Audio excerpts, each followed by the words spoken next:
Hello, Jaime. Welcome to the Nutra Narratives podcast. I literally have been waiting many months for you so I can have this conversation with you because you have quite a story to share with us. Thank you for being here. Thank you, Dr. Naval, for inviting me. And thank God for bringing me to this day. Yes, so true. So we're going to talk about that for sure. Okay. Because it's been quite a journey. So, Jaime, after graduating from Loma Linda University, you graduated with your master's.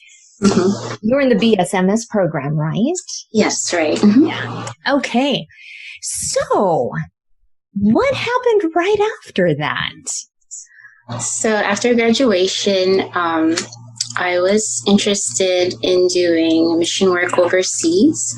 So I had the incredible opportunity to go to Guam and work at the Guam SDA clinic. I had actually met the recruiter and the HR director and the person in charge of my department at an event on campus at Damaso. At the it was like a poster session. It was for the residents actually, but for some reason my classmate and I, Marisol, we were showing our poster there for our masters. Yeah, so and there were all these different booths there, and the Guam SCA clinic was one of them. And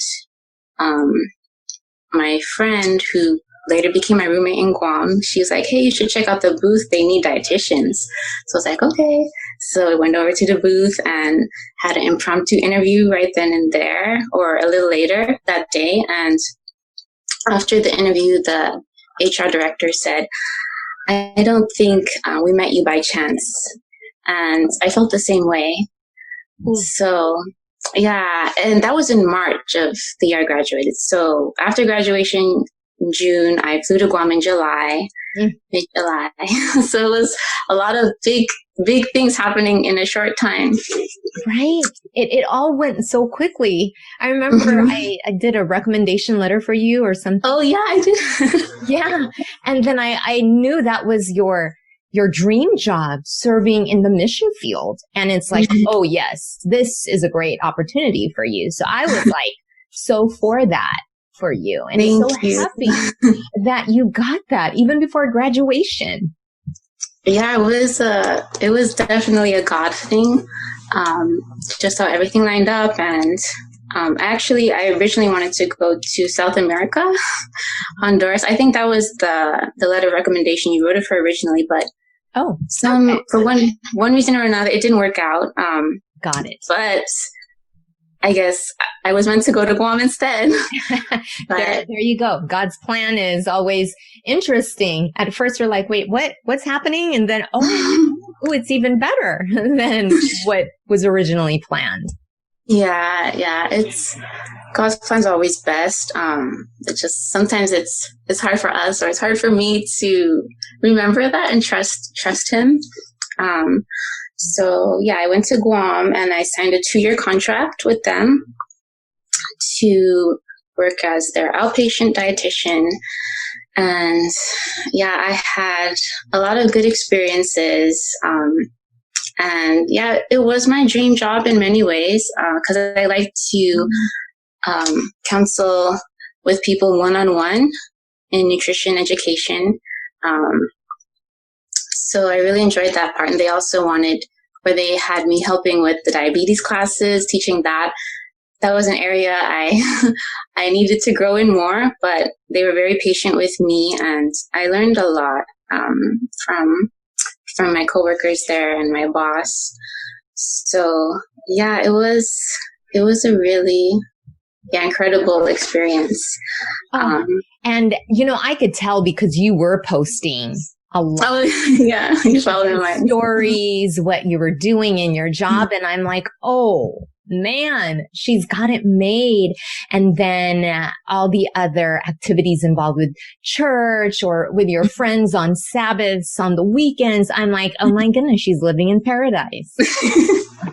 Yeah, it really was like when I look at my pictures, sometimes like, wow, it is beautiful there. Of course, it also with the beautiful greenery and everything comes the humidity. So that was something I had to get used to. We're feeling that right now in California. Yeah, so I was like, I feel like I'm back in Guam. No, but yeah, it's a very beautiful island, and the people are beautiful as well. I learned from my patients, and they taught me how to become a better dietitian. So I'm grateful for that. Yeah. And then, well, and so I know you went in June, and then or July, or July, right? Mm-hmm. And then I saw you in December. Oh yeah, I did come home for Christmas vacation. And I know because you were in the hallway, and we were about to go to faculty meetings, so I was so bummed I couldn't talk to you so long. But I was so happy to see you because my mind's like you're in Guam. To see you there during Christmas time was really neat. And then, so in my mind, I'm like, she's living the good life. And then I'm gonna fast forward it to.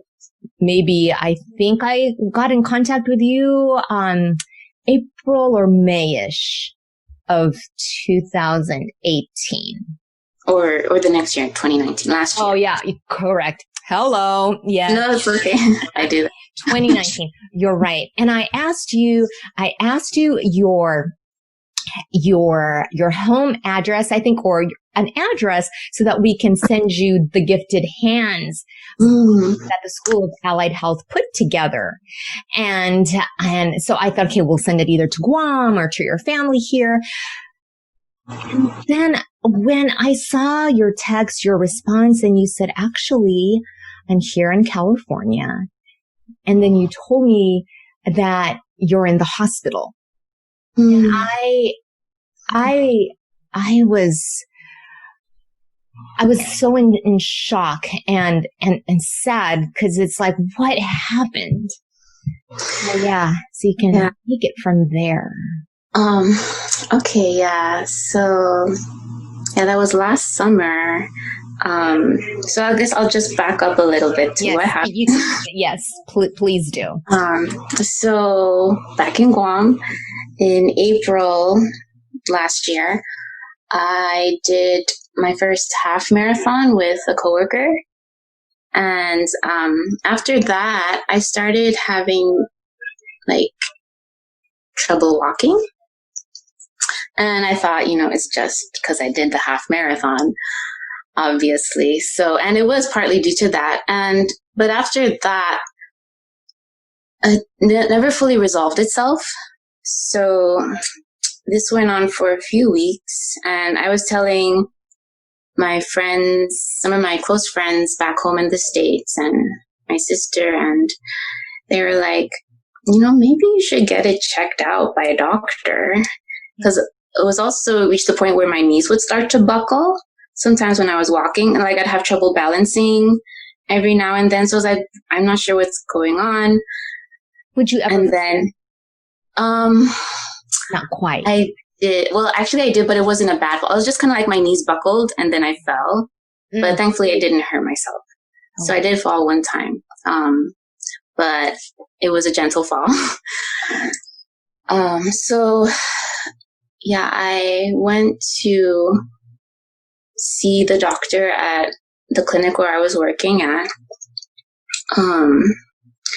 And part of the reason I think why I also didn't go in to get it checked right away is because I didn't have health insurance, or I opted not to get it.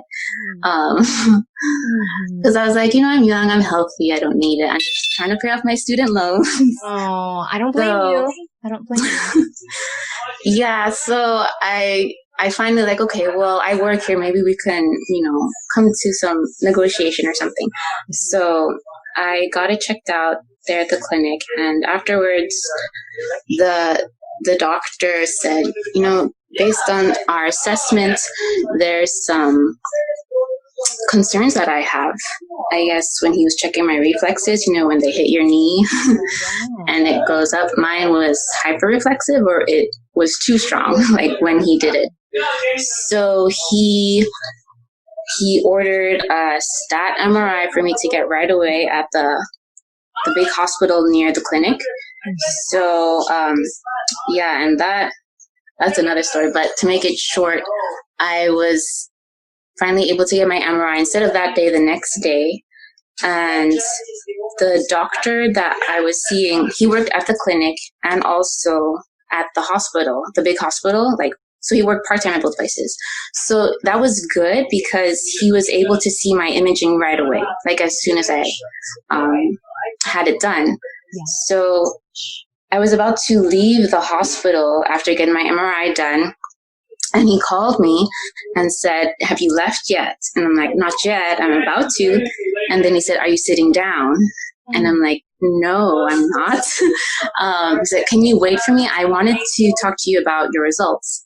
Oh. So, and all this time, I knew that something was wrong, but I didn't think it was anything serious. Yeah. So, and it was interesting because that morning that I got checked out by the doctor, get my assessment done. That morning as I was going to work, I just had this song, a scripture song playing through my mind of trust in the Lord with all thine heart. And it was just ringing so clearly in my mind. And I was like, okay, I don't know what's going to happen, but I'm just going to trust in the Lord. Yeah. And anyway, so the doctor came out to see me and discuss the results with me. And he said that there was this mass in my spinal cord from my thoracic T1 to T4. And he had already booked an appointment for me to see the neurosurgeon so they could